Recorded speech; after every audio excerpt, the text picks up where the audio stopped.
डर सबको लगता है। छलावा। रामपुर गांव के रहने वाले सुदीप की बारात दुल्हन लेकर वापस लौट रही थी। सुदीप अपनी पत्नी के साथ कार में था और बाकी के लोग बस में। सुदीप की कार बस के साथ साथ ठीक उसके पीछे चल रही थी। रात बहुत हो चुकी थी और सुदीप की पत्नी रीमा को जोरों से नींद आ रही थी। ड्राइवर कार चला रहा था। तभी रीमा ने सुदीप से पानी पीने के लिए कहा। मुझे बहुत जोर से प्यास लगी है, पानी चाहिए।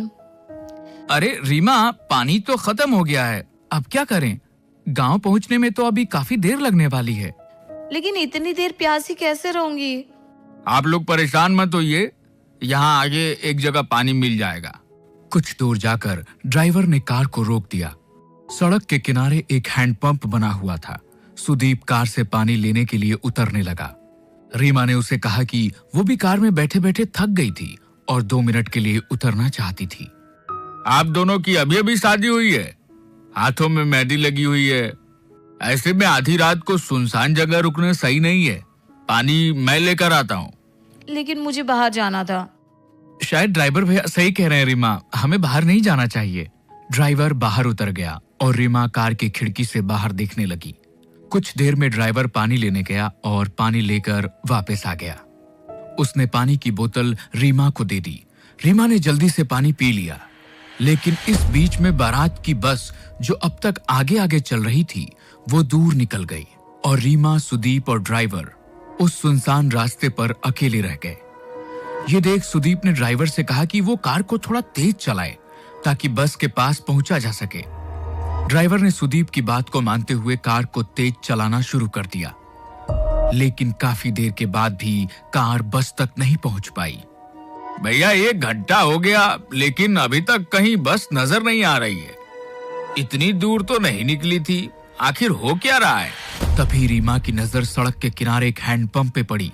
उसने देखा कि ये वही हैंडपंप था जो कुछ देर पहले रास्ते में आया था और जहां से उन लोगों ने पानी लिया था, क्योंकि उस हैंडपंप का भी हैंडल टूटा हुआ था। ड्राइवर भैया, आप गलती से कार वहीं लेकर आ गए हैं। हाँ, मुझे भी ऐसा ही लग रहा है, लेकिन ये सब हो क्या रहा है? वो देखिए, हैंडपंप के पास कोई है, उससे पूछ लेते हैं। सुदीप, रीमा और ड्राइवर ने देखा कि एक बूढ़ा आदमी हैंडपंप से पानी भर रहा था।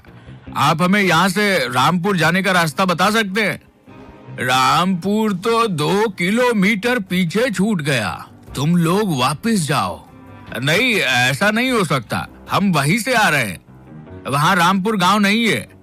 भाग जाओ यहाँ से, ये रास्ता बहुत खतरनाक है।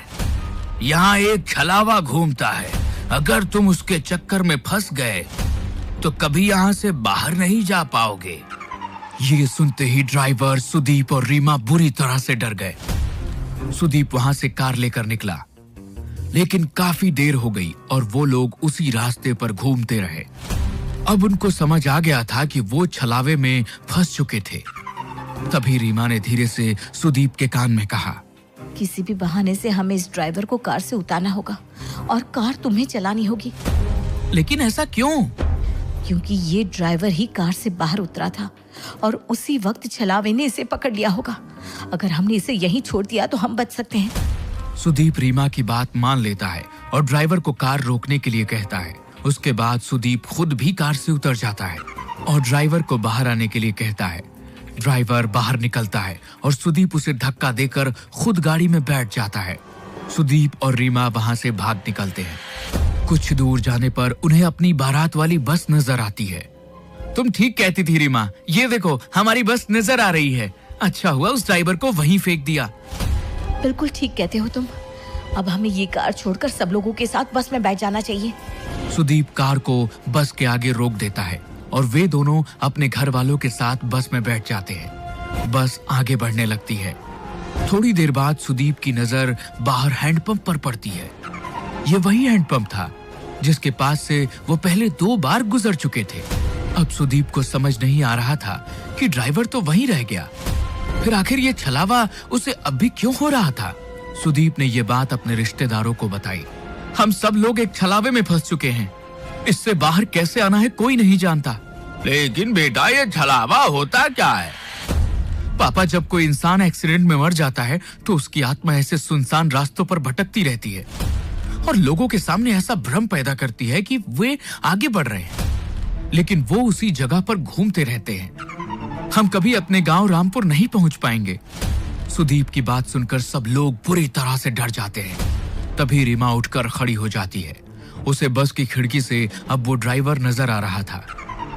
रीमा ने इस बारे में सब लोगों को बता दिया। सब लोगों को लगा कि वो जितना ड्राइवर से बचने की कोशिश करेंगे उतना ही फंसते चले जाएंगे। इसलिए उन्होंने बस को रोका और ड्राइवर को बस के अंदर बुला लिया। इस छलावे से हम कभी बाहर नहीं निकल पाएंगे अगर हमने उसे अपने से दूर नहीं किया। तुम ही वो छलावा हो, इसलिए अब तुम्हें मरना होगा। अपनी जान बचाने के लिए खत्म कर देंगे। ऐसा कहते ही सुदीप और उसके पापा मिलकर ड्राइवर को मार देते हैं।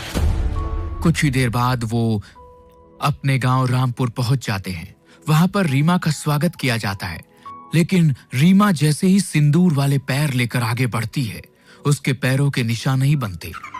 ये देखकर सब हैरान रह जाते हैं। बहू के पैरों के निशान क्यों नहीं बन रहे? इसका मतलब हमारी बहू के ऊपर कोई बुरी आत्मा का साया है। अब क्या करें? ये हमारी बहू नहीं बल्कि वो बुरी आत्मा है जिसकी वजह से हम फंस चुके हैं। नहीं, ऐसा नहीं है। मैं रीमा हूँ। मेरे साथ कुछ मत कीजिए प्लीज।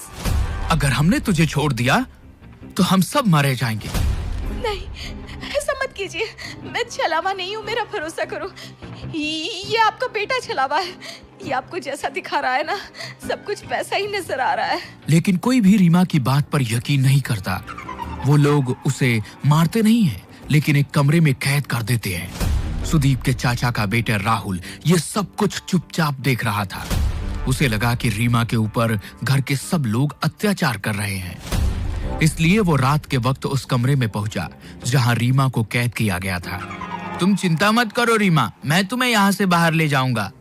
हाँ, प्लीज मेरी मदद करो। राहुल रीमा का हाथ पकड़कर उसे वहां से बाहर ले जाने के लिए निकलता है। तभी वहां पर परिवार के बाकी लोग आ जाते हैं। वो राहुल को वहां देखकर नाराज हो जाते हैं। ये तुम क्या कर रहे हो? मेरी पत्नी को कहां लेकर जा रहे हो? मेरी पत्नी का हाथ कैसे पकड़ा तुमने? आप लोग रीमा के साथ गलत कर रहे हैं। मैं उसे यहाँ से बाहर निकाल रहा था। तुम ऐसा नहीं कर सकते। आप मुझे नहीं रोक सकते। मैं रीमा को लेकर जाऊंगा। राहुल के इतना कहते ही सुदीप उसे धक्का देता है और राहुल दीवार से टकराकर वहीं गिर जाता है। उसके सिर से खून बहने लगता है, लेकिन तभी राहुल जैसा दिखने वाला एक और शख्स वहां आकर खड़ा हो जाता है। घर के लोग समझ ही नहीं पा रहे थे कि ये सब हो क्या रहा था। राहुल, तुम तो बेहोश हो गए थे। ये सब क्या हो रहा है? ये सब इस रीमा की वजह से हो रहा है। हमें इसका कुछ करना होगा। ठीक कहती हैं आप माँ। सुदीप आगे बढ़कर रीमा के बाल पकड़ लेता है और उसे खींचकर दीवार में धक्का देने की कोशिश करता है। रीमा झटके से दीवार से टकरा जाती है और तभी एक जोरदार चीख सबके कानों में सुनाई देती है। लेकिन यह चीख रीमा की नहीं बल्कि सुदीप की थी। रीमा ने पास में पड़े हुए एक डंडे से सुदीप के सर पर वार किया, जिसके वजह से उसके अंदर मौजूद छलावे का साया उसका शरीर छोड़कर बाहर निकल गया। सुदीप कुछ देर के लिए बेहोश होकर गिर पड़ा, लेकिन बाद में सब कुछ ठीक होने लगा। असल में छलावा और किसी के अंदर नहीं बल्कि खुद सुदीप के अंदर था। ये जैसा जैसा हमें दिखा रहा था वैसा ही नजर आ रहा था, लेकिन अब वो साया यहाँ से जा चुका है और अब कभी यहाँ वापस नहीं आएगा। लेकिन तुम्हें कैसे पता चला? मुझे इस पर शक हुआ क्योंकि मैंने ही कहा था शायद ड्राइवर छलावा है और इसने उसे मार दिया। उसके बाद इसने मेरे पैरों के निशान गायब करके सबका शक मेरे ऊपर डाला। लेकिन जब आप लोगों ने मुझे मारा नहीं बल्कि मुझे कमरे में बंद कर दिया, जब राहुल मुझे बचाना आया तो उसने मेरा हाथ पकड़ा ही नहीं था। छलावे की वजह से सबको ऐसा नजर आ रहा था। सुदीप ने उसे मारने की कोशिश की। तब मुझे समझ में आ गया कि असली छलावा सुदीप के अंदर मौजूद था।